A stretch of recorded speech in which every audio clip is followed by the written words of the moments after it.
What if I were to tell you that former President Roh Tae-woo's slush fund scandal involving 400 million won is merely the tip of the iceberg? What if the person who actually managed that money was never arrested, never stood trial, and still holds secrets capable of overturning Korean history to this day? What if, behind the president, there was someone whose name vanished from every document, yet whose traces led to the most influential chaebol families? Imagine this. In October 1995, Representative Park Gae-dong held up documents from the Shinhan Bank Seosaman branch at the National Assembly and shouted that there were 400 billion won in 40 accounts. Yet, no one spoke of the person who opened those accounts. No one mentioned the person who transformed a political wreck into a financial empire. Are you ready to know who the true owner of the money that changed Korea's destiny was?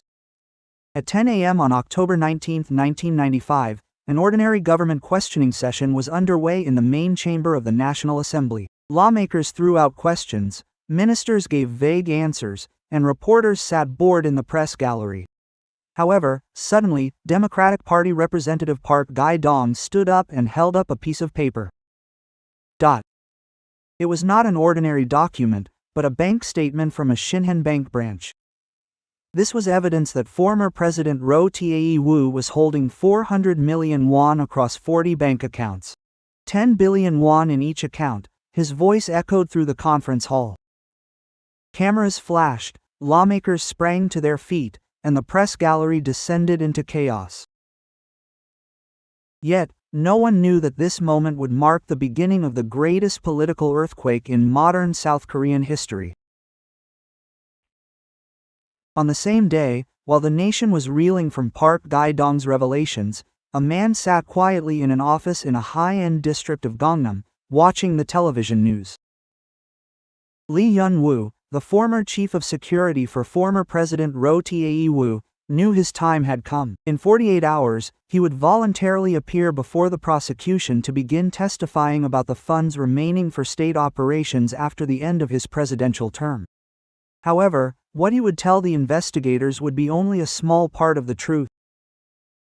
The true story of how the system operated will remain off-screen. This is because the name of the key figure who actually managed the flow of money within this system will never be mentioned. Lee Yeon was not merely a bodyguard. Within the structure of the presidential administration, he held a position that granted him access to the most secretive operations.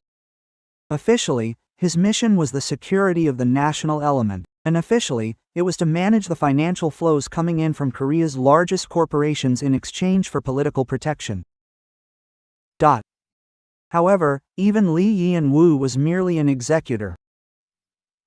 There was someone higher up. There was someone more cautious who never left a trace in documents, yet whose decisions determined where hundreds of billions of won would go. Lee Yeon-woo served as an administrative officer in the Blue House Security Service from 1990 to 1993, becoming one of the president's closest aides. He did not simply protect the president, he coordinated meetings with chaebols, supervised the flow of money, and managed secret operations. During the prosecution's investigation, he claimed he merely acted on the president's orders, but everyone knew. He was the core of the system. However, he was not the true architect. The story did not begin when Roh Tae-woo became president in 1988, but much earlier, during the military dictatorship of the 1980s. Roh, then a young general, was a key figure in the military regime, and the system for collecting political donations from the chaebols was already operating like clockwork. Major corporations such as Samsung, Hyundai, Daewoo, and LG regularly transferred massive sums of money. In return, they received protection from government oversight and antitrust investigations. Observing this system, Roh realized the most important thing. Money was not merely a bribe, but a tool for long-term control over the economy and politics. When Roh officially became president in February 1988, he declared at a press conference that his entire fortune consisted only of a house in Yeongdong and stocks worth approximately 500 million won. The nation believed in the image of a humble reformer as the first civilian president since military rule. However, within the first few months of his presidency, a process that would later be called the largest corruption scheme in Korean history had already begun. The chairmen of major corporations visited the Blue House one after another, and each visit ended with the transfer of massive sums into secret accounts. The system operated simply and brilliantly. Lee Hyun-woo received instructions from President Roh regarding how much money was needed and by when. He then contacted the financial directors of the chaebols through intermediaries. It was never direct. The meetings were held not in offices, but in locations free of cameras and witnesses, such as private restaurants, golf clubs, and Buddhist temples in the mountains. The request was formalized with the statement that the president needed funds to stabilize the political situation. And no one refused. Refusal meant dealing with tax authorities, the Antitrust Commission, and licensing issues. The prosecution later revealed that Roh Tae-woo received between 340 billion and 350 billion won from corporations between 1988 and 1993. Approximately 100 million won, left over from the 1987 presidential election campaign, was added to this amount. The total is officially between 450 billion and 460 billion won. However, this is merely the amount that could be traced. Reporters and investigators claimed that the actual amount could reach 800 million won. Where did the rest of the money go? This remains an unanswered question to this day. When Lee Hyun-woo joined the Blue House Security Service in February 1990, he discovered a system that was already functioning perfectly. But who created that system? A strange pattern emerges from the prosecution's investigation records. Before every major transaction took place, Lee Hyun-woo always spoke on the phone with someone upstairs. Unrecorded calls, unrecorded meetings. Although the person's name was never mentioned, security service staff referred to him as the coordinator. It is presumed that this coordinator had been active since the Jeon-do-han administration of the 1980s. He did not meet directly with chaebol chairman and did not have an office at the Blue House. Yet, his decisions were absolute. Everything, which company had to pay how much, where the money had to go, and in which account it had to be kept, was carried out according to his instructions. Lee Hyun was merely the person executing his orders. One spring day in 1991, a secret meeting was held at a traditional tea house in Jonggo-ji-yu, Seoul. The attendees were only Se Myeon, Lee Hyun-woo, a finance executive from a major conglomerate, and a gentleman who appeared to be in his late 50s. Dressed in a gray suit and gold-rimmed glasses, this man spoke almost nothing. He merely nodded or indicated numbers with his fingers. The finance executive took notes with trembling hands, while Lee Hyun-woo quietly observed. After 30 minutes, the three left through separate exits. A week later, 15 billion won was deposited into a secret account at the Shinhan Bank Seosaman branch. Who was this man of such a golden background? His name was not on the Blue House job roster or the government organizational chart. However, from the 1980s to the 1990s, his shadow was found in every major financial transaction between the Korean political sphere and the chaebols. Some claimed he was a former member of the National Security Agency, ANSP, while others asserted he was a secret financial expert active since the Park Chung-hee era. The only person who likely knew his true name was Roh Tae-woo himself. And as Roh passed away in 2021, he took that secret to his grave. The 40 accounts exposed by Representative Park Gae-dong in October 1995 were merely the tip of the iceberg. Prosecution investigations revealed that over 60 accounts actually existed, a significant number of which were opened under false names. The names Kim Young-soo, Lee Chul-ho, and Park Min-jun were not real people, they were phantom names. But who created these false names? Who managed these accounts? A female employee who worked at the Shinhan Bank's Seosaman branch testified anonymously. She stated that a man in a suit visited the bank once a month from 1990 to 1993. He always carried a black briefcase and met privately with the branch manager. 30 minutes later, the branch manager instructed the employees to deposit a large sum into a specific account. No questions were allowed. The man's face was not captured on CCTV. He moved as if he knew exactly where the camera's blind spots were. Exactly 10 billion won was deposited into each account. Why 10 billion won? According to the Banking Act of Korea at the time, transactions exceeding 10 billion won were automatically reported to the Financial Supervisory Service. However, exactly 10 billion won was not subject to reporting. It was a perfect exploitation of a legal loophole. A person possessing such precise knowledge was no ordinary individual. They were an expert who perfectly understood the inner workings of the financial system. They likely had experience working at the Ministry of Finance or a financial regulatory agency. In the summer of 1992, a strange transaction was discovered in one account.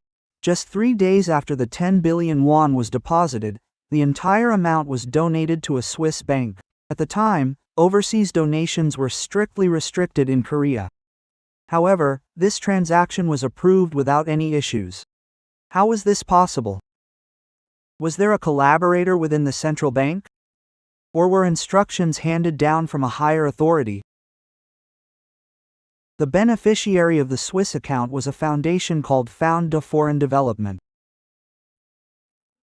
The prosecution tracked this foundation but hit a dead end. The foundation existed, but there was no actual activity, and the board of directors consisted entirely of lawyers and accountants, nominal figures. The real owner was hidden behind a multi-layered corporate structure. The person capable of designing such a complex structure must have been an expert well-versed in international finance. And that expert is likely living quietly somewhere even now, 30 years later. Samsung, Hyundai, Daewoo, LG. Why did the giant conglomerates that drive the Korean economy offer hundreds of billions of won to Rotaewu? Was it simply a bribe? Or was there a deeper reason? In the winter of 1991, the chairman of a major corporation visited the Blue House. He entered smiling, but his face was pale when he left.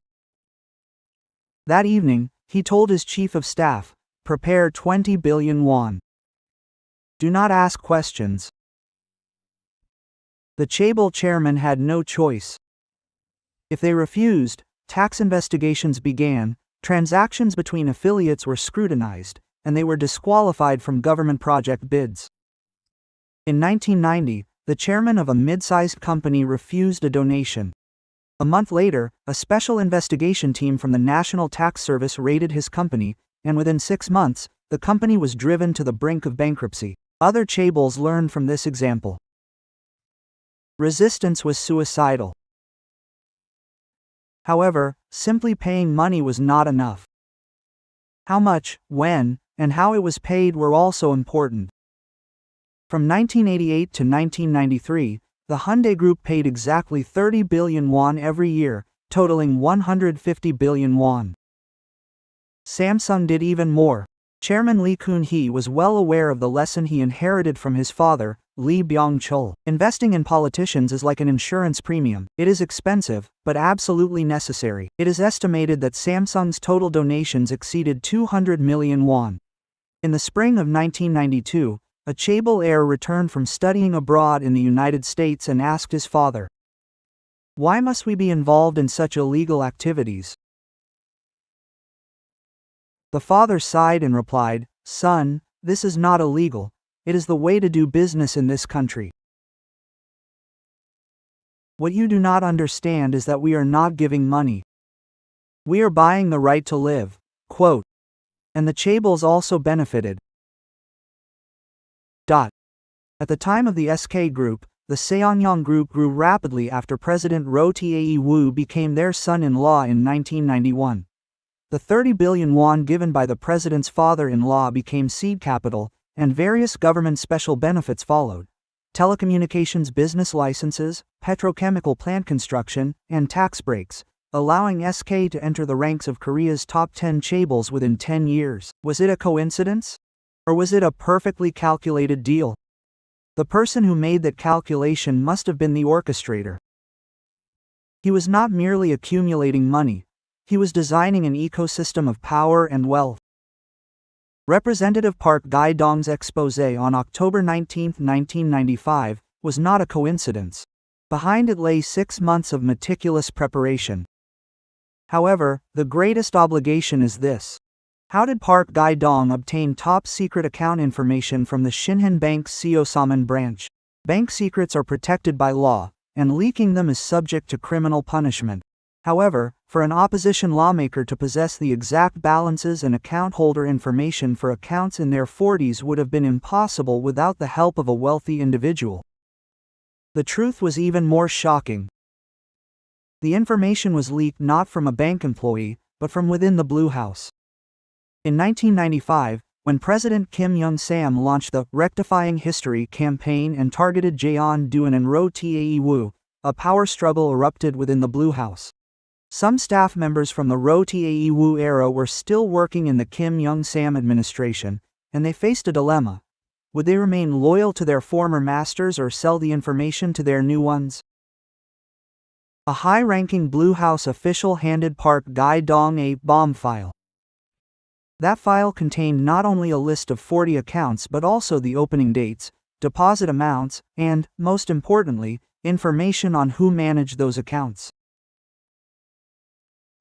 However, Park Gae-dong did not disclose everything in the National Assembly. He only exposed the government account and did not mention the manager's name. Why?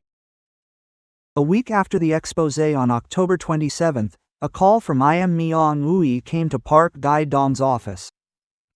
The man's voice was cold and precise. "Congressman, do not dig any deeper. There is likely one more name in the file you compromised. The moment you reveal that name, not only you but also your family cannot be guaranteed safety." Quote. The call was disconnected, and Park could not sleep that night. He opened the file again and discovered a code name on the last page. Coordinator K. Below it was a small note. Active since 1961. Beginning of the Park Chung-hee era. Current location unknown. Quote. Park Gae-dong eventually revealed that page. He knew that some truths are too dangerous to come out into the world. Roh Tae-woo could have been a scapegoat, but he was not the coordinator. Because he was the system itself. The prosecution announced that they had tracked 450 billion won, but experts estimated that over 800 million won actually existed. Then where did the remaining 350 billion won disappear to? Traceable money and untraceable money. This was the true genius of the orchestrator.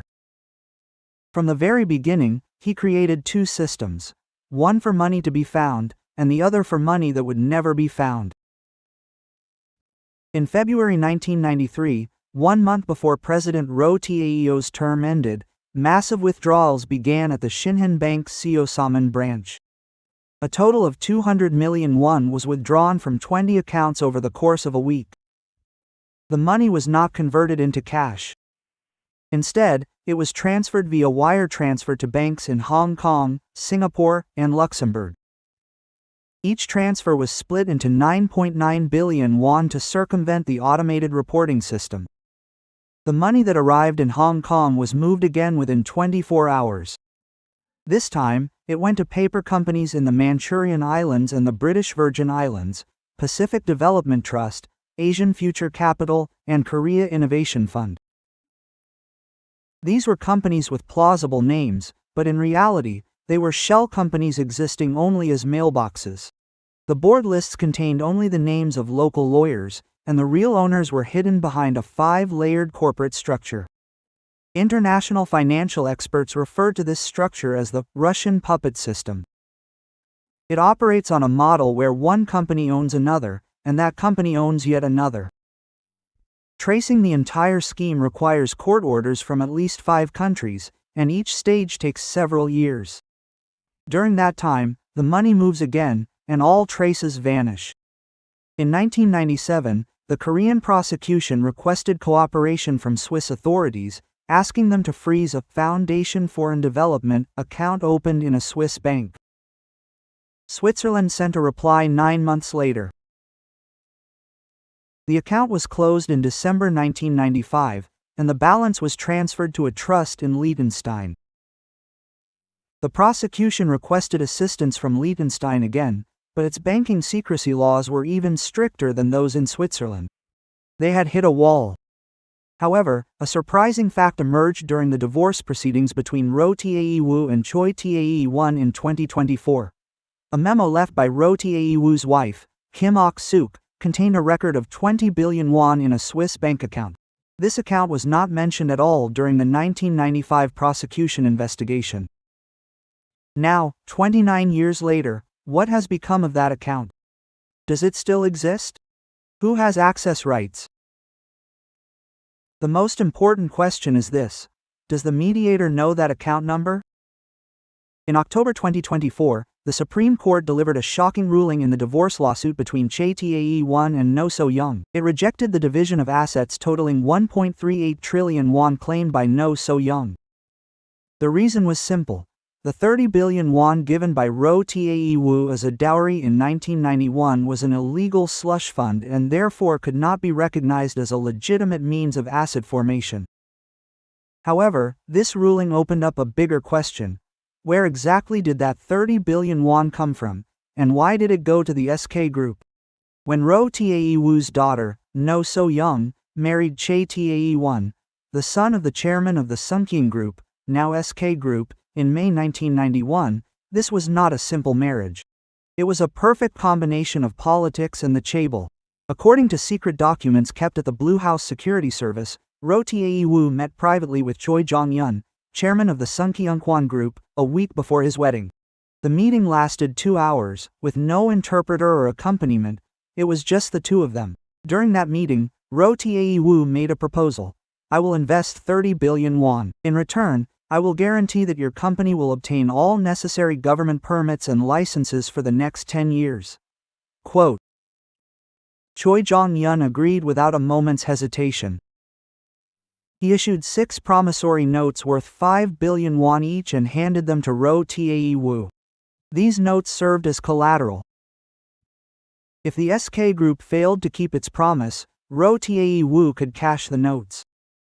However, the actual transaction was much larger than that. Kim Ok-suk's memo recorded not only the 30 billion won from the SK Group but also an additional 60.4 billion won in assets. The total is 90.4 billion won. Where did this additional 600 million won come from? From 1991 to 1993, the SK Group received remarkable benefits from the government. These included mobile telecommunications business licenses, permits to expand oil refining facilities, and approvals to construct semiconductor factories. The value of each permit amounted to hundreds of billions of won. This was not merely a bribe, it was a strategic investment. Roh Tae-woo invested 30 billion won during his term in office, with the understanding that he would receive the returns on that investment once the SK Group grew after his retirement. Indeed, the SK Group experienced explosive growth in the 1990s. Its asset size increased 6-fold, from 5 trillion won in 1990 to 30 trillion won in 2000. Roh Tae-woo's 30 billion won was the seed capital for that growth. If so, who designed this brilliant deal? Was it Roh Tae-woo himself? Or was it the mediator, K? On May 18, 2025, the Democracy Movement Memorial Foundation requested that the prosecution investigate this transaction. According to their claims, the 90.4 billion won represents a perfect example of slush fund laundering, and the SK Group was a key tool in that process. However, the prosecution has not yet launched an investigation. Why? Perhaps it is because the truth would implicate too many people: politicians, chaebols, and those still at the center of power. 30 years have passed. Rotae was arrested in 1995 and sentenced to 22 years and 6 months, but was released in 1997 through a special pardon. After serving his prison term, he quietly retired. The prosecution announced that they had recovered 262.8 billion won and returned it to the national treasury. The case appeared to be cleared. However, the most important question remains unanswered: who was the real orchestrator? Who designed and operated this entire system? On October 26, 2021, Rotae passed away at the age of 88. His last words were conveyed only to his family and were not made public. However, one of his close associates testified to him in person. The president worried about one thing until the very last moment: that his name might be revealed. He was a much bigger person than I was. I was merely the president, but he was the system itself. Who was the coordinator Kane? There are several possibilities. First, he could be a secret financial expert who had been active since the Park Chung-hee era. After the 1961 military coup, Park Chung-hee established a system to collect political funds from the chaebols, and someone was needed to manage that system. The coordinator would have performed the same role for over 30 years since then. He was a research-oriented figure who remained even as the presidency changed. Second, he could be from an intelligence agency, a high-ranking agent who worked for the Agency for National Security Planning, ANSP, or its predecessor, the Central Intelligence Agency, CIA, and possessed a perfect understanding of the international financial system. He used espionage techniques to make the flow of money untraceable and laundered funds through international networks. His wife was protected as a state secret, so no prosecution investigation could reach him. Third, and the most shocking possibility, is this: the coordinator could not be a single person, but the system itself. A secret network composed of Ministry of Finance officials, bank executives, chaebol finance managers, and intelligence agents. They each perform their respective roles, but no one sees the whole picture. The system operates on its own and continues regardless of changes in presidents or administrations. If this is the truth, finding the orchestrator, K, is impossible from the start. As of 2026, unresolved aspects of the Rotae slush fund scandal still remain. Where is the missing 350 billion won? Who took the 20 billion won from the Swiss accounts? What happened to the profits obtained by the SK Group? And most importantly, is this system still operating? Perhaps we will never find the answers. This is because those who know the truth are either already dead or too powerful to speak. The Rotae slush fund scandal is not merely a story of a single president's corruption. It is a mirror reflecting how Korea's politics and economy operate, and how power and money circulate. And reflected in that mirror is a face we do not want to see: the face of the system. That system existed 30 years ago, exists now, and will likely continue to exist in the future. It may not be a coincidence that you do not know the name of Mediator K after all. Some secrets must remain secrets forever.